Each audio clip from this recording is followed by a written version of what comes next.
Wood carving is basically sculpting in wood. It's really what it boils down to. It's creating, in some cases, a picture.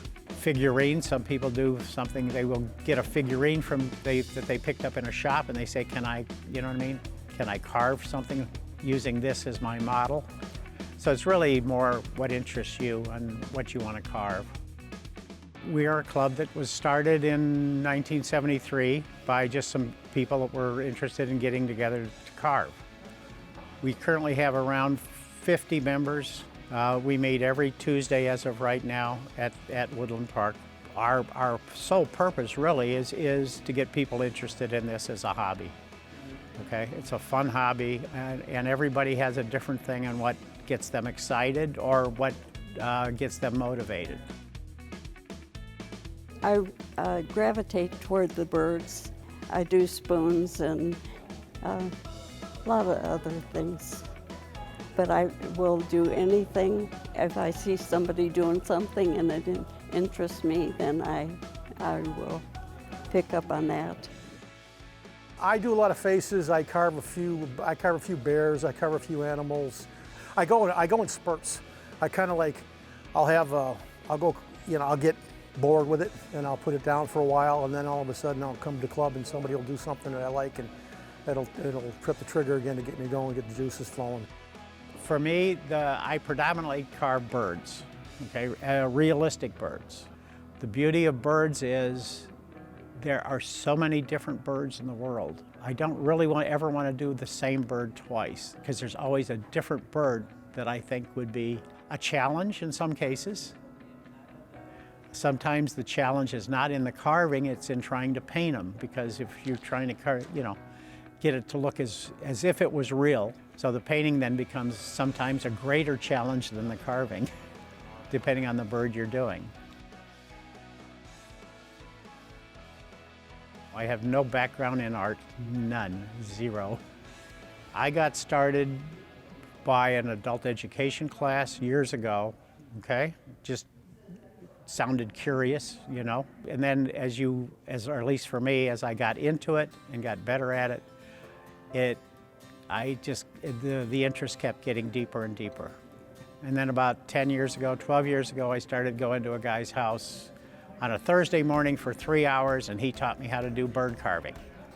Everything from the carving itself to painting to, and that really got me excited also, again. And it started out as a simple little hobby, if you will, and then it became more of a passion. I can sit for 2 or 3 hours and carve and let the world go by. I found the club in August of 2003. Prior to that, knew nothing about carving. After his first 3 hours, it still looked like it should have stayed on a tree. It was a piece of cottonwood bark, and I thought, maybe I can't do this. So after about 6 months, I was doing what they called whimsical houses, which are little hobbit houses. That's how it started, and I would ask the old-timers, how do you do faces? Because I wanted to do the American Indian faces in the cottonwood bark. They said, oh, faces are hard. Well, it probably took 6 months to figure out the proportions. And once I figured that out, it wasn't that hard. It's always fun, and you learn a lot while you're doing it. No, I don't have any training or anything else. I just picked it up from YouTube mostly, and these people. I retired 9 years ago and was looking for something to do, because you end up with a lot of time on your hands. I was at a visitor center on the Blue Ridge Parkway, and there was an old timer in there. He was carving walking sticks, and I said, that looks like that would be fun. So that's how I actually got involved in it, and I found the club through Hobby Lobby, and I've been with them about, it's been about 7 or 8 years now, I think. I enjoy their company. I think they're a great group of people. If anyone wants to come, they're welcome. If they don't know too much about wood carving, someone will be here to help them. So it's whatever excites you. So the ideal is to find people that want to learn. We do have people with a lot of talent. We're happy to teach anybody, show them anything from how to sharpen knives to how to carve. I don't care what it is you want to carve.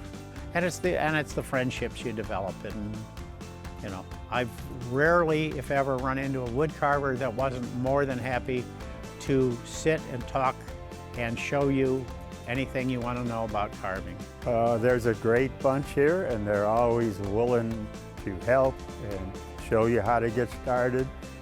But it takes some initiative on your own not to give up and just keep plugging along and figure it out, keep working on it, and pretty soon it'll say, oh, this isn't that hard, we can do this.